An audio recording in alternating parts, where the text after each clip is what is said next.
प्राणाधार सुंदर साथ जी, जब किसी का जन्म होता है और जैसे जैसे वो बड़ा होता जाता है, उनकी शक्ति सोचने समझने की विकसित होती है, तो उनके अंदर अनेक प्रश्न उत्पन्न होते हैं।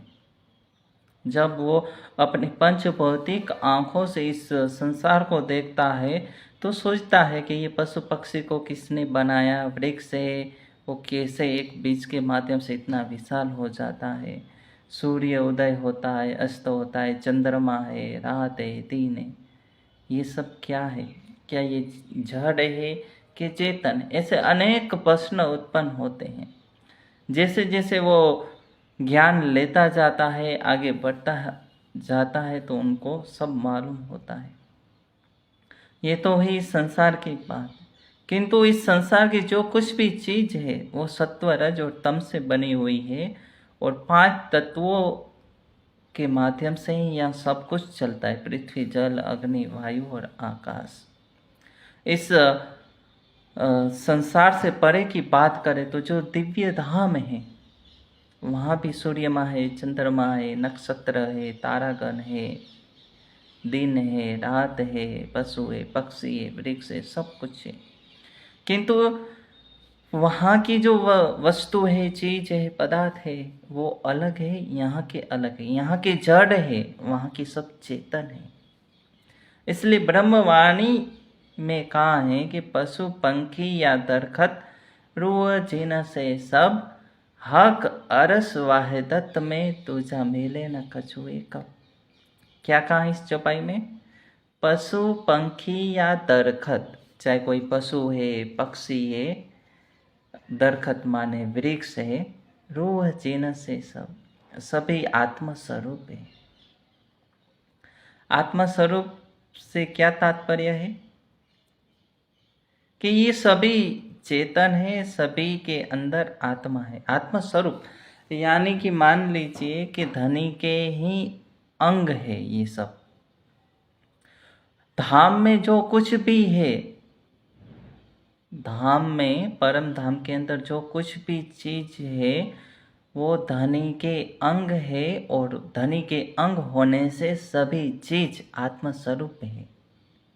वहाँ की दीवार, वहाँ के पदार्थ, वहाँ के वृक्ष, वनस्पति, जल, हम कहते हैं ना 5 तत्व यहाँ के हैं, वो जड़ है।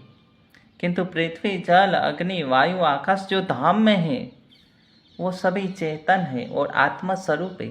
धनी की इच्छा के बिना वहाँ कुछ भी कार्य नहीं होता है। धनी के अनुसार ही सब कार्य करते हैं। इसलिए कहा कि पशु पंखी या दरखत रूह जिन से सब, सभी वहाँ जो कुछ भी, एक कण कण वहाँ का आत्म स्वरूप है, आत्मा है। हक अरस वाहिदत में तुझा मिले न कछुए कब। परम धाम में श्री राज्य की वाहिदत, श्री राज्य के अतिरिक्त अन्य कुछ भी नहीं है। वहाँ जो कुछ भी चीज है उनका ही स्वरूप है, उनका दिल का ही स्वरूप है। जैसे धनी का स्वरूप है वो मार्फत का है, और मार्फत से ही हकीकत का प्रकटन होता है। तो श्यामा जी है, सखियाँ हैं, खूब खुशहाली है, पशु है, पक्षी है, जल है, वृक्ष है, वनस्पति है, वहाँ जो कुछ भी दिखाई देता है, अक्षब्रह्म है, माँ लक्ष्मी है, ये सभी हकीकत के ही स्वरूप है। मार्फित में धनी का दिल ही इनके माध्यम से लीला कर रहा है। दूजा तो कछु है नहीं, दूजी है हुक्म कुदरत। श्री राज्य के अतिरिक्त परमधाम में दूसरा कुछ है नहीं। अगर दूसरे कोई है तो सत अंग अक्षब्रह्म है, जो वो धनी की इच्छा के अनुसार, जैसे परम धाम में से राज्य के अनुसार ही वहाँ की लीला होती है, प्रेम आनंद की। ऐसे अक्षर ब्रह्म है, उनकी लीला होती है योग माया में। सो पैदा फना देखन की, तो अक्षर ब्रह्म है, वो अपने हुक्म की शक्ति के द्वारा योग माया के ब्रह्मांड में, ब्रह्मांड से उत्पन्न होने वाले और नष्ट, यानी उत्पन्न पैदा होने वाले और लय होने वाले असंख्य ब्रह्मांडों को बनाते हैं, और उसी ब्रह्मांड को देख, सो पैदा फना देखन की, तो वो उत्पन्न होते और नष्ट होते। उन ब्रह्मांडों को देखने के लिए ब्रह्म आत्माएं इस नश्वर संसार में आई है। सो पैदा फना देखने के लिए आत्माएं आई है। तो याद रखिए, इस ब्रह्मांड को हम देखने आए हैं और हम इस संसार को देख भी रहे हैं, तो सब धनी की इच्छा से ही हो रहा है। जब हम समर्पण की एक अवस्था में पहुंच जाते हैं तो मालूम होता है कि ये सब कुछ यहाँ खेल में जो कुछ भी घटित हो रहा है वो धनी के हुक्म से ही हो रहा है। आत्मा तो एक माध्यम है। आत्मा तो इस खेल को देख रही है, दिखाने वाले धनी हैं। फना मिले न माहे वाए तत्, किंतु ये जो ब्रह्मांड है वो फना नाशवान है और परम धाम है वो वाहिदत है। उससे इस संसार और परम धाम की तुलना नहीं कर सकते। यहाँ की हर एक चीज नाशवान है, जबकि परम धाम की हर एक चीज चेतनमय है, आत्मस्वरूप है। जैसे आप वृक्ष से फल लेते हैं तो वहाँ फल है वो वैसे ही आ जाता है, कम नहीं होता। वहाँ जब पशु पक्षी आते हैं सुबह के समय धनी को रिझाने के लिए, तो वो सखियों को देखते हैं तो वो यही सोचते हैं कि ये सखियाँ अपने दिल में कुछ भी सोचे उससे पहले ही उनको खुश करने के लिए अनेक प्रकार की क्रियाएं करते हैं। सखियाँ ये सोचती है कि ये पशु पक्षी है, ये बंदर है, वो ऐसी ऐसी लीला करे। उसके सोचने से पहले ही वहाँ सारी वो पशु पक्षी बंदर है वो सारी ऐसी लीला क्रियाएं करते हैं, क्योंकि वाहिदत है। वो वाहिदत में सभी का दिल, सभी का मन, सभी का तन, सभी का रूप, सभी का स्वरूप, सभी के विचार सब एक ही है। इसलिए तुरंत ही उनको मालूम हो जाता है।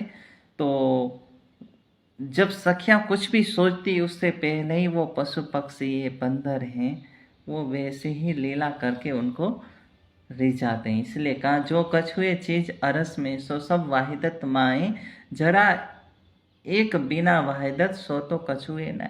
जो कुछ भी है धाम में वो सब वाहिदत के अंदर है।